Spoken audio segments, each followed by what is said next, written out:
Ang awit ni Solomon. Unang kabanata. Ang pinakamagandang awit ni Solomon. Babae, paliguan mo ako ng iyong mga halik, pagkat mas matamis pa kaysa katas ng ubas ang iyong pag-ibig, kay sarap amuyin ng iyong pabango, at ang ganda ng pangalan mo, kaya hindi katakatakang mga dalagay na papaibig sa iyo. Sige na o aking hari, dalhin mo ako sa iyong silid. Mga babae ng Jerusalem, sa piling mo kami ay maligaya. Mas gusto pa namin ang pag-ibig mo kaysa anumang inumin. Babae, tama lang na umibig sila sa iyo. O mga babaeng taga-Jerusalem, maitim nga ako gaya ng mga tolda sa Kedar, pero maganda naman tulad ng kurtina sa palasyo ni Solomon. Huwag ninyo akong hamakin dahil sa kulay ng aking balat. Maitim nga pagkat nabibilad sa init ng araw. Nagalit sa akin ang mga kapatid kong lalaki, at doon sa ubasan ako'y pinagtrabaho nila. Dahil dito'y napabayaan ko ang sarili ko. Mahal, sabihin mo sa akin kung saan ka nagpapastol ng iyong mga tupa. Saan mo sila pinagpapahinga tuwing tanghali? Sabihin mo sa akin para hindi na ako maghanap pa sa iyo, doon sa iyong mga kaibigan na nagpapastol din ng tupa. Dahil baka ako'y mapagkamala na isang babaeng bayaran. Lalaki, kung hindi mo alam o babaeng ubod ng ganda, sundan ang bakas ng aking mga tupa. Papunta ito sa tolda ng mga pastol, at mga kambing mo'y doon mo na rin ipastol. O irog ko, tulad mo'y isang babaeng kabayo na nagustuhan ng lalaking kabayo na humihila ng karwahe ng hari ng Ehipto. Napakaganda ng iyong mga pisngi na lalong pinaganda ng mga hiyas. O anong ganda rin ang leeg mong sinuotan ng kwintas. Ika'y igagawa namin ng alahas na yari sa mga ginto at pilak. Babae, habang ang hari nasa kanyang mesa, pabango ko'y humahalimuya. Parang samyo ng mira ang bango ng aking iniibig, habang sa aking dibdib siya ay nakahilig. Ang mahal ko'y tulad ng kumpol ng mga bulaklak na hena, na namumulaklak doon sa ubasan ng En-Gedi. Lalaki, napakaganda mo aking giliw. Mga mata mo'y kasing pungay ng mga mata ng kalapati. Babae, kay kisig mo mahal ko. Napakaganda mong pagmasdan, habang tayo ay nakahiga sa mga damo, sa lilim ng mga punong sipres at sedro. Babae, ikalawang kabanata.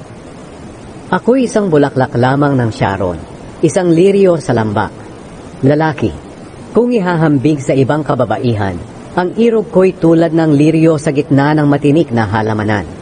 Babae, kung ihahambing naman sa ibang kabinataan, ang mahal ko'y tulad ng puno ng mansanas sa gitna ng mga puno roon sa kagubatan. Ako ay nanabik na maupo sa lilim niya, at tikman ang matamis niyang bunga. Dinala niya ako sa isang handaan para ipakita sa lahat na ako ay kanyang minamahal. Pakainin ninyo ako ng pasas at mansanas, para ako'y muling lumakas, sapagkat nang hina ako dahil sa pag-ibig. Ulo ko'y nakaunan sa kaliwa niyang bisig, at ang kanang kamay naman niya ay nakayakap sa akin. Kaya kayong mga dalaga ng Jerusalem, mangako kayo sa pamamagitan ng mga batang usa at gasela, na hindi ninyo hahayaang ang pag-ibig ay umusbong, hanggat hindi pa dumarating ang tamang panahon. Ayan na, naririnig ko nang paparating ang aking mahal. Dumarating siyang patalon-talon na parang usa sa mga bundok at burol. Tingnan ninyo, nariyan na siya na nakatayo sa may pader, at sa bintana ako'y sinisilip. Sinabi niya sa akin, halika na irog kong maganda, at sa akin ay sumama ka. Tapos na ang panahon ng taglamig at tag-ulan. Namumukadkad na ang mga bulaklak sa parang. Panahon na ng pag-aawitan at maririnig na rin ang huni ng mga kalapati sa kabukiran. Ang mga bunga ng igos ay hinog na at humahalimuyak ang bulaklak ng mga ubas. Halika na irog kong maganda, sa akin ay sumama ka na. Lalaki, katulad mo'y kalapating nagtatago sa bitak ng malaking bato. Ipakita mo sa akin ang magandang mukha mo at iparinig din ang maamo mong tinig. Mga babae ng Jerusalem, bilis, hulihin ang mga asong gubat na sumisira ng aming mga ubasang namumulaklak. Babae, akin lang ang mahal ko. at ako naman ay kanya lang. Nagpapastol siya sa gitna ng mga liryo. Bago magbukang liwayway at magliwanag, magbalik ka, mahal ko. Tumakbo ka na kasimbilis ng batang usa o gasela sa kabundukan. Ikatlong kabanata. Sa gabi habang ako'y nakahiga, nananabik ako sa aking minamahal. Hinahanap-hanap ko siya, subalit hindi makita. Kaya bumangon ako't nilibot ang lungsod, mga lansangan at mga liwasan. Hinanap ko ang aking mahal, pero hindi ko siya makita. Nakita ako ng mga gwardya na naglilibot sa lungsod. Tinanong ko sila, nakita ba ninyo ang mahal ko? Hindi pa man ako nakakalayo sa kanila, nakita ko ang mahal ko. Hinawakan ko siya ng buong higpit at hindi binitiwan hanggang nadala ko siya sa bahay ng aking ina, doon sa silid kung saan ako nabuo. Kayong mga dalaga ng Jerusalem, mangako kayo sa pamamagitan ng mga batang usa at gasela na hindi ninyo hahayaang ang pag-ibig ay umusbong hanggat hindi pa dumarating ang tamang panahon. Mga babae ng Jerusalem, sino kaya itong dumarating mula sa ilang na tila makapal na usok na amoy mira at insensong itinitinda ng mangangalakal? Tingnan ninyo, iyan ang karwahe ni Solomon na napapalibutan ng 60 pinakamagagaling na kawal ng Israel. Lahat sila'y mayroong espada at bihasa sa pakikipaglaban. Laging handa kahit sa gabi man sumalakay. Ang karwaheng iyon na ipinagawa ni Haring Solomon ay yari sa kahoy na galing sa Lebanon. Nababalot sa pilak ang haligi nito at palamuting ginto ang tumatakip dito. Ang kutso ng upuan ay binalot sa telang kulay ube at mga babaeng taga-Jerusalem ang nagpaganda ng loob ng karwahe. Babae, lumabas kayo kayong mga dalaga ng Jerusalem at tingnan ninyo si Haring Solomon na may korona. Ipinutong ito sa kanya ng kanyang ina sa araw ng kanyang kasal, ang araw na buong puso niyang ikinagalak. Lalaki. Ika-4 na kabanata. Napakaganda mo, o irog ko. Ang mga mata mong natatakpan ng belo ay parang mga mata ng kalapati. Ang buhok mo'y parang kawan ng kambing na pababa sa bundok ng Gilead. Ang mga ngipin mo'y kasimputi ng tupang bagong gupit at pinaliguan. Buong buo at maganda ang pagkakahanay. Ang mga labi mo'y parang pulang laso. Tunay ngang napakaganda. Ang mga piski mong natatakpan ng beloy, mamula-mula na parang bunga ng pomegranata. Ang leeg mo'y kasing ganda ng tore ni David. Napapalamutian ng kwintas na tila 1,000 kalasag ng mga kawal. Ang dibdib mo'y kasing pikas ng tindig ng kambal na batang usa na nanginginain sa gitna ng mga liryo. Bago magbukang liwayway at bago mawala ang dilim, mananatili ako sa dibdib mong tila mga bundok na pinabango ng mira at insenso. O irog ko, ang lahat sa iyo'y maganda. Walang maipipintas sa iyo. O aking magiging kabiyak, sumama ka sa akin mula sa Lebanon. Bumaba tayo mula sa tuktok ng mga bundok ng Amana, Senir at Hermon, na tinitirhan ng mga leopardo at leon. O irog ko na aking magiging kabiyak, sa isang sulyap mo lamang at sa pang-akit ng iyong kwintas na napapalamutian ng iisang bato, ay nabihag mo na ang aking puso. Ang pag-ibig mo, aking irog, ay walang kasing tamis. O aking magiging kabiyak, higit pa ito kaysa sa masarap na inumin. Ang samyo ng iyong pabangoy, mas mabango kaysa sa lahat ng pabango. Ang mga labi mo, aking magiging kabiyak, ay kasing tamis ng pulot. Ang dila mo'y tila may gatas at pulot. At ang damit mo'y kasing bango ng mga puno ng sedro sa Lebanon.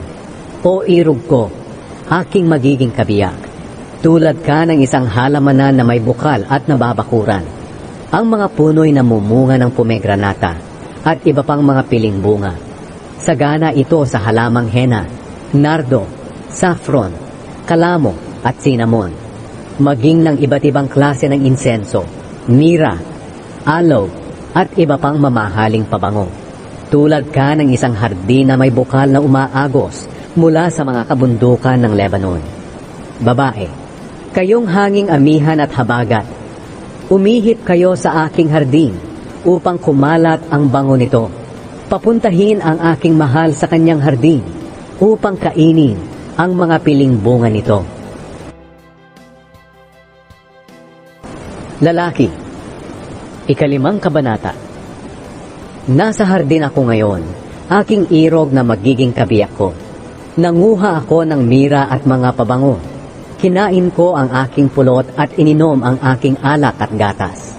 Mga babae ng Jerusalem, kayong mga nagmamahalan, kumain kayo at uminom. Babae, habang ako'y natutulog, nanaginip ako. Narinig kong kumakatok ang mahal ko. Ang sabi niya, papasukin mo ako, irog ko. Basang-basa na ng hamog ang ulo ko. Pero sinabi ko, hinubad ko na ang aking damit. Isusuot ko pa ba itong muli? Hinugasan ko na ang aking mga paa.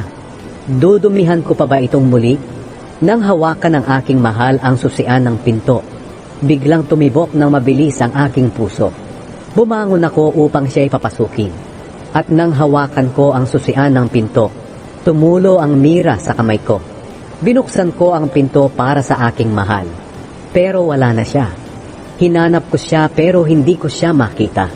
Tinawag ko siya pero walang sumagot. Nakita ako ng mga gwardya na naglilibot sa lungsod.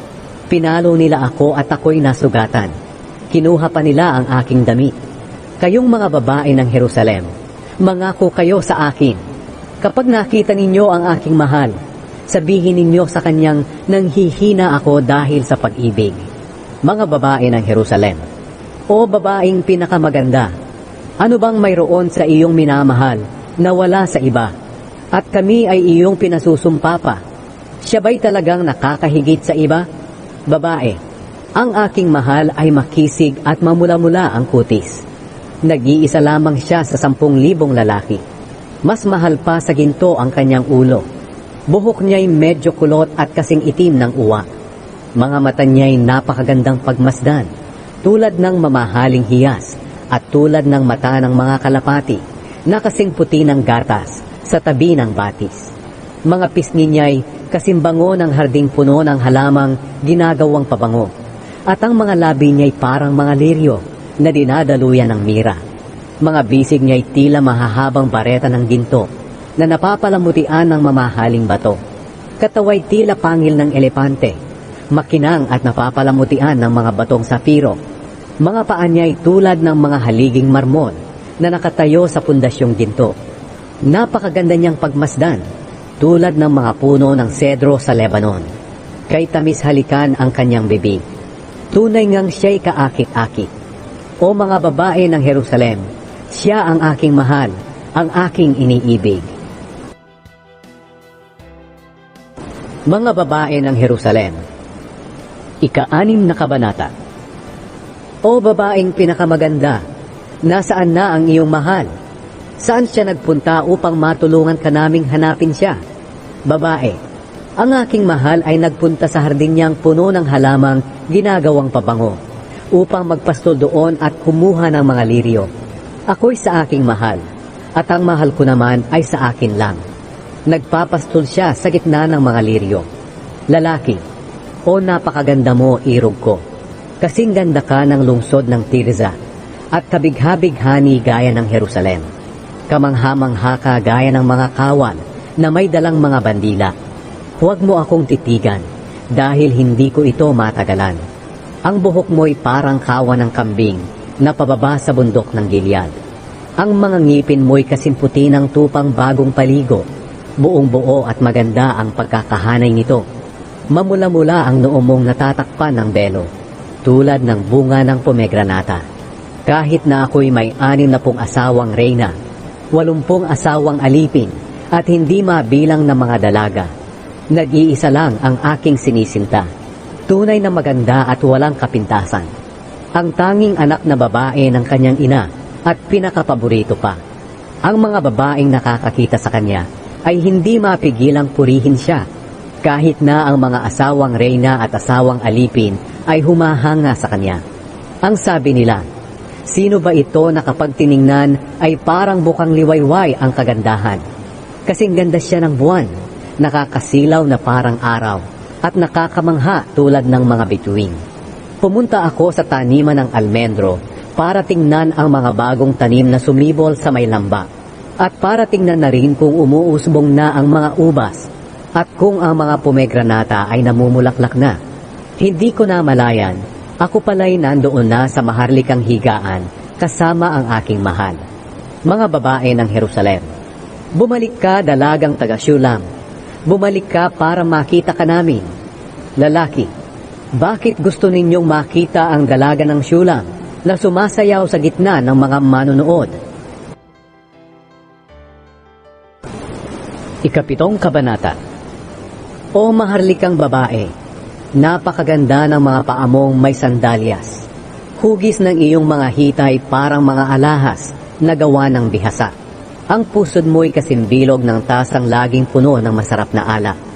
Ang baywang mo'y parang ibinikis na trigong napapaligiran ng mga liryo. Ang dibdib mo'y tila kambal na batang usa. Ang leeg mo'y parang toreng gawa sa pangil ng elepante. Ang mga mata mo'y kasing linaw ng batis sa Hesbon, malapit sa pintuang bayan ng Betrabing.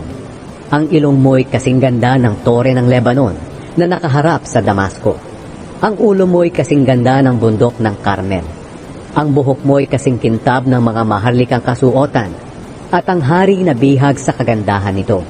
O napakaganda mo, aking sinta, umaapaw ka sa kariktan. Ang tindig mo'y parang puno ng palma, at ang dibdib mo'y parang mga bunga nito. At aking sinabi, aakyat ako sa palma at hahawak sa kanyang mga bunga. Ang iyong dibdib ay parang katulad ng kumpol ng ubas, at ang samyo ng iyong hiningay parang mansanas. Ang halik mo'y kasing tamis ng pinakamasarap na alak. Ang alak na ito'y dahan-dahang dumadaloy mula sa labi ng aking minamahal. Babae, ako ay sa kanya lang, at ako lamang ang kanyang inaasam. Halika, mahal ko, pumunta tayo sa bukid, at doon magpalipas ng gabi sa tabi ng mga bulaklak ng hena. Maaga tayong gumising at ating tingnan kung namumulaklak at namunga na ang ubasan. Tingnan din natin kung namumukadkad na ang mga pomegranata, at doon ipadarama ko sa iyo ang aking pagmamahal. Maaamoy mo ang bango ng mandragora, at malapit sa ating pintuan ay may mga pilinghain na prutas, luma at bago, sapagkat ang mga ito'y sadyang inihanda ko para sa iyo, aking mahal.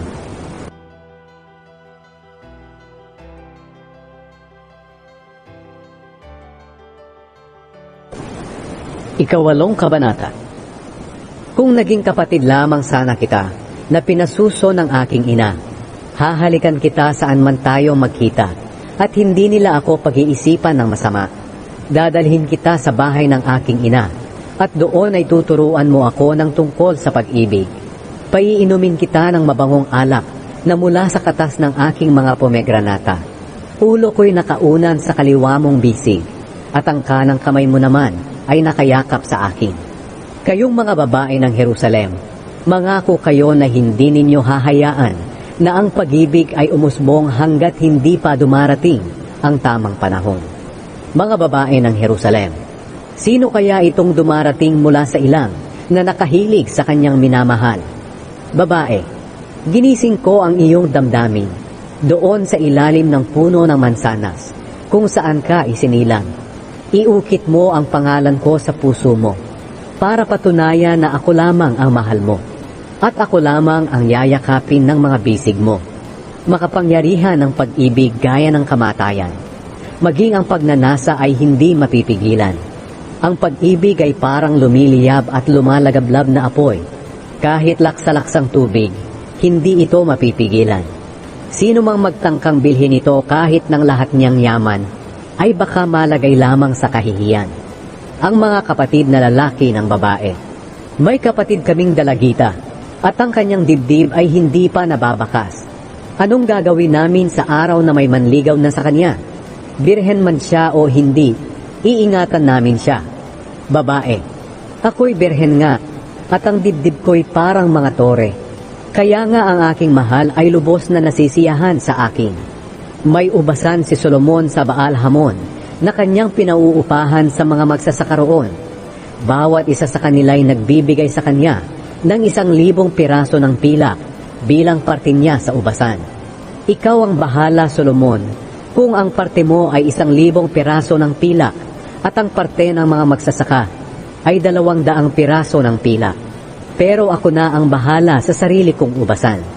Lalaki, o irog kong namamasyal sa hardin, mabuti pa ang mga kaibigan mo. Naririnig nila ang iyong tinig. Iparinig mo rin ito sa akin. Babae, halika aking mahal. Tumakbo ka ng mabilis, gaya ng usa sa kabundukan na punong-puno ng mga halamang ginagawang pabango.